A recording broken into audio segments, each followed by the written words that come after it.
పవిత్రమైన సముద్రాన్ని beach shocks పేరుతో అపవిత్రం చేస్తారని ప్రశ్నించారు హిందూ ధార్మిక సంఘ నేత శ్రీరామ్.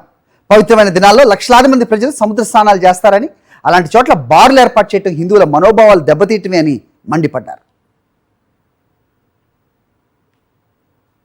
ఆ బీచ్ షాక్స్ ఏంటో తెలియదు కానీ హిందువులకి మాత్రం బాగా షాక్. ఎందుకంటే ఈ బీచ్ షాక్స్ బార్స్ లో వీళ్ళు చేసే పని ఏంటంటే అక్కడ బీర్లు అమ్ముతారట, వైన్ అమ్ముతారట, రెడీ టు డ్రింక్ ఉన్నవి పానీయాలు ఏవో అమ్ముతారట.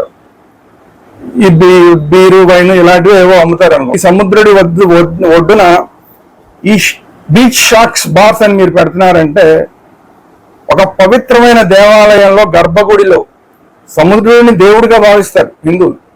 అలాంటి చోట మీరు అది పెడుతున్నారంటే ఒక పవిత్రమైన దేవాలయం గర్భగుడిలో మీరు ఒక బార్ని పెట్టినట్లు లెక్క. మీరు పవిత్రమైన దేవాలయం గర్భగుడిలో వైన్లు బీర్లు అమ్ముతున్నట్లు లెక్క. ఇది హిందువులకి ఏ మాత్రం సమ్మతమైన విషయం కాదు.